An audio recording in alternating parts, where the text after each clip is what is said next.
ವಯಸ್ಸಿನವ್ರು ಇದ್ದಾರೆ. ಈ ವಯಸ್ಸಿಗೆ ನಿಧಾನಕ್ಕೆ ಶಕ್ತಿ ಕಡಿಮೆ ಆಗಿರ್ತದೆ ಪಾಪ. ಅದರಲ್ಲಿ ಡ್ರೈವರ್ ಒಬ್ಬರು ಏನೋ ಹೆಂಗೆ ಹೊಡೆದಾರ 5-6 ಜನ ತಿಳ್ಕೊಂಡ್ರು ಇಂಥವ್ರು ಎಷ್ಟೋ ಜನ ತಿಳ್ಕೊಂಡಿದ್ದಾರೆ. ಕೆಲವೊಂದು ದೃಶ್ಯಗಳು ಬಂದು ಆ ಸಂದರ್ಭದಲ್ಲೇ ಈ ಸೋಷಿಯಲ್ ಮೀಡಿಯಾದಲ್ಲೇ ಬುಲ್ಡೋಸರಿಂದ ಹೆಣಗಳು ತುಂಬುವಂಥದ್ದು. ಅದನ್ನು ಅಲ್ಲಗಳದು ರಾಮತ್ ಬೇರೆ ನಮ್ಮ ಯೋಗಿ ಆದಿತ್ಯನಾಥ್ ಅವರು ಅಲ್ಲಗಳಿದ್ದು ಭಾಳ ಸುಲಭ. ಅದು ನಡೆದ ಗಂಟೆ ಹೊಡಿ ಸುಳ್ಳು ಏನಂತ ಕೇಳೋಂಗೆ ಅದು ಅಷ್ಟೇ ಆಗಿರಿ. ಈಗ ದೊಡ್ಡ ರಿಪೋರ್ಟ್ ಬರ್ತಾ ಇದ್ದಾವೆ, ಪೂರ್ತಿ ನೀರು ಗಬ್ಬೆದ್ದು ಹೋಗ್ಯದಪ್ಪ ಗಂಗಾ ಇದ್ದಿದ್ದು ಅಂತೇಳಿ. ಮಲದ ವಿಸರ್ಜನೆ ಮಾಡಿದ್ರಿಂದ ಹೆಚ್ಚಾಗಿ ಇವತ್ತು ಅದು ಕುಡಿಯೋದಲ್ರಿ, ಸ್ನಾನ ಮಾಡೋಕ್ಕೆ ನೀರು ಹೋಗಿಲ್ಲ ಅಂತೇಳಿ ರಿಪೋರ್ಟ್ಸ್ ಬರ್ತಾಯಿದ್ದಾವೆ. ಅದನ್ನು ಅಲ್ಲಗಳಿತಾರೆ ನಮ್ಮ ಯೋಗಿಯವರು. ಇಲ್ಲರಿ, ನಮ್ಮ ದೇವರ ಬಗ್ಗೆ ನಮ್ಮ ಧರ್ಮದ ಬಗ್ಗೆ ನಾವು ಗೌರವಿಸೋದು ಅದೇನು ತಪ್ಪಲ್ಲ.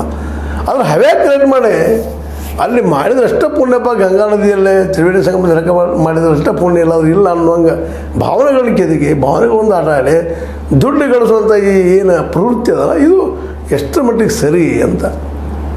2 ಲಕ್ಷ ಕೋಟಿ ರೂಪಾಯಿ ಗಳಿಸುವಂಥ ಅಂದಾಜಿಟ್ಟಿದ್ರು. 50 ಕೋಟಿ ಜನ ಬರ್ಬೋದು ಅಂತ, ಅಷ್ಟು ಬಂದವನು ಗೊತ್ತಿಲ್ಲ ನನಗೆ.